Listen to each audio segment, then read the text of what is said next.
고맙습니다, 폴. 그리고 오늘 저희와 함께 시간을 내주신 모든 참여자분께 감사드립니다. 이제 2025년 3분기 실적 수치를 검토하는 시간을 갖겠습니다. 주요 수치들을 먼저 살펴보면 우리는 이번 분기를 건강한 연간 및 분기별 매출 성장으로 마무리하고 다시 수익을 내는 상태로 돌아온 것에 대해 기쁘게 생각합니다. 구체적으로 살펴보면 지난 분기의 수수료 수익인 트랜잭션 레비뉴는 예상보다 약간 적었습니다. 그 이유는 우리 모델이 현재의 복잡한 경제 환경을 헤쳐나가는 과정에서 일시적으로 대출 승인에 보수적인 태도를 보였기 때문입니다. 하지만 이는 우리가 직접 보유한 대출 자산에서 발생한 강력한 이자, 수익인 인터레스트 인컴의 성장으로 대부분 상쇄되었습니다. 수익률인 마진과 플랫폼 이용료인 테이크 레이트는 안정적으로 유지되었으며 대출 성과 또한 목표치에 정확히 도달하고 있습니다. 우리는 현재 평소보다 많은 대출 잔액을 회사 장부에 직접 보유하고 있습니다. 이는 모든 새로운 제품 영역에서 여러 계약을 마무리하기 위해 노력하고 있기 때문입니다. 이러한 계약이 완료되면 연구개발을 위해 직접 들고 있던 대출 잔액인 R&D 캐리잉 밸런스가 줄어들고 새로운 대출 물량은 외부 대출 기관과 투자자들에게 직접 흘러가게 될 것입니다. 우리는 이러한 다양한 협의 과정에 대해 만족하고 있으며 올해 말까지 가시적인 성과가 있을 것으로 기대합니다. 더 넓게 보면 우리의 핵심 사업인 담보 없는 개인 대출 분야에서 외부 자본은 여전히 쉽게 확보할 수 있는 상태입니다. 이는 대출을 받으려는 수요보다 훨씬 많으며 현재 성장에 전혀 방해가 되지 않습니다.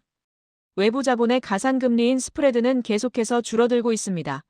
이는 자금 조달 시장의 경쟁이 치열해진 결과이기도 하지만 우리 대출 성과의 안정성에 대한 투자자들의 신뢰가 반영된 것이기도 합니다.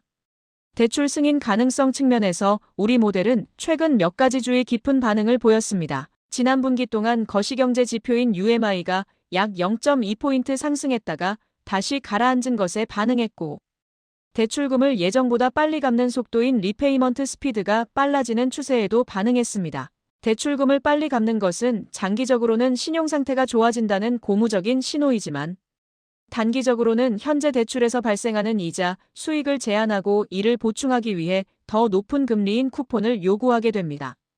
이 모든 과정에서 우리는 언제나 대출 성과를 정확하게 관리하는 것을 최우선으로 생각합니다. 이것이 결국 우리 사업에 가장 좋은 장기적 결과를 가져올 것이기 때문입니다.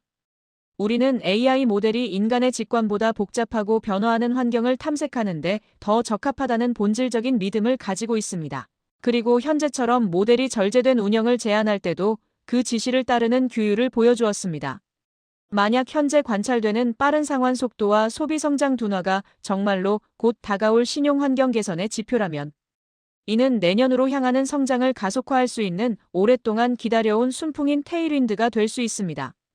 그동안 우리는 대출기관과 투자자들을 대신하여 위험을 심사할 때 신중함이라는 북극성을 따라 계속 나아갈 것입니다.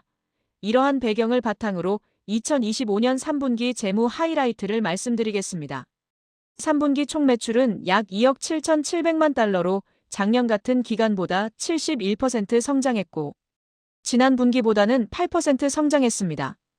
이 수치에는 약 2억 5,900만 달러의 수수료 수익이 포함되어 있으며 이는 작년보다 54% 증가한 수치이지만 앞서 언급한 모델 관련 이유로 인해 내부 예상치보다는 약 6% 낮았습니다.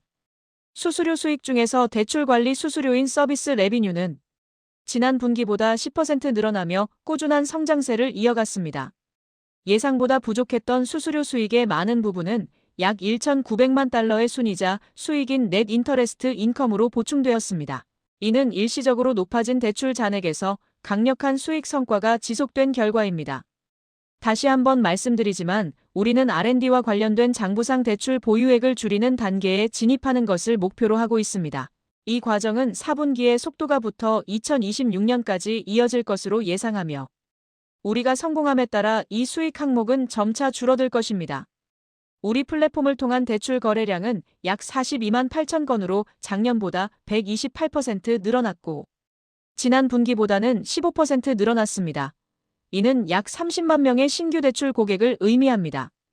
평균 대출 금액은 약 6,670달러로 지난 분기보다 12% 낮아졌습니다. 이는 대출자들이 더 적은 금액을 신청한 것과 모델이 대출 규모 승인에 더 주의를 기울인 것, 그리고 소액 대출 상품으로 비중이 옮겨간 것이 복합적으로 작용한 결과입니다. 수익에서 변동 비용을 뺀 공헌 이익률인 컨트리뷰션 마진은 3분기에 57%를 기록했습니다. 이는 지난 분기보다 약 1%포인트 낮아진 수치이며 예상치보다도 낮습니다. 대출 승인율이 낮아지면서 고객 한 명을 데려오고 등록하는 데 드는 단위 비용이 약간 상승했기 때문입니다. 전체 기업 회계 원칙인 GAAP 기준 영업비용은 3분기에 약 2억 5천 3백만 달러로 2분기와 거의 비슷했습니다. 고객 확보와 확인 그리고 관리에 드는 변동 비용은 대출 거래량이 15% 증가한 것에 비해 지난 분기보다 11% 증가하는 데 그쳤습니다. 고정 비용은 보상 관련 적립금이 줄어들면서 실제로는 지난 분기보다 7% 감소했습니다. 3분기 GAAP 기준 순이익은 약 3,200만 달러의 흑자를 기록했습니다. 이는 예상치를 크게 웃도는 수치이며 높은 순이자 수익과 고정 비용 절감, 그리고 전환사채 재매입을 통한 720만 달러의 이익이 반영된 결과입니다. GAAP 기준 주당 순이익인 EPS는 0.23달러를 기록했습니다. 이자, 세금 감가상각비 차감 전 이익을 조정한 수치인 어디저스티드 EBITDA는 약 7,100만 달러로 역시 예상치를 상회했습니다. 조정 주당 순이익인 어디저스티드 EPS는 0.52달러였습니다. 우리는 3분기 말 기준으로 장부에 직접 약 12억 달러의 대출금을 보유하고 있으며 이는 2분기 10억 달러보다 늘어난 수치입니다. 지난 분기에 공유한 것처럼 우리는 여러 개의 신제품이 동시에 R&D 단계를 벗어나 규모를 키우는 확장 단계에 진입하고 있습니다. 그리고 지난 분기 동안의 사업 개발 노력은 이러한 신제품들이 우리 회사에 돈을 쓰는 대신 외부 자본을 활용할 수 있도록 파트너 계약을 체결하는 데 집중되었습니다. 우리는 이러한 노력의 결과에 매우 만족하며 이 모든 신제품 라인에 대해 여러 계약을 체결하는 경로에 있다고 믿습니다. 이는 2026년에 신제품들이 더 크게 성장할 수 있는 발판이 될 것입니다. 정확한 계약 시점은 완벽하게 예측할 수 없으며 적절한 파트너와 올바른 계약을 맺는 것이 중요합니다. 따라서 내년을 위해 이 분야에서 완벽하게 준비할 수 있도록 필요한 시간을 충분히 가질 것입니다. 그동안 우리 장부에 보유한 자산에서 나오는 수익은 여전히 강력하며 시장 기준 금리보다 높은 건강한 수익 차이인 스프레드를 제공하고 있습니다. 4분기를 전망해보면 대출을 위한 전반적인 경제 배경은 우리 판단에 여전히 유리합니다. 개인 소비 성장이 둔화되는 것은 역설적으로 보일 수 있지만 신용 건강 상태가 개선되고 있다는 신호입니다. 이와 대조적으로 노동시장은 봉쇄 조치 이후 완전 고용 상태를 유지하고 있습니다. 즉, 경제 내에 구직자 수만큼이나 많은 일자리가 열려 있다는 뜻입니다. 또한 최근의 관세 정책이 인플레이션에 미치는 영향은 적었으며 통화 긴축 정책도 점차 완화되고 있습니다. 이러한 시나리오에서 우리는 다시 한번 안정적인 UMI를 가정하고 있으며 4분기 특유의 휴가 시즌 계절성이 성장에 약간의 방해가 될 것으로 예상합니다.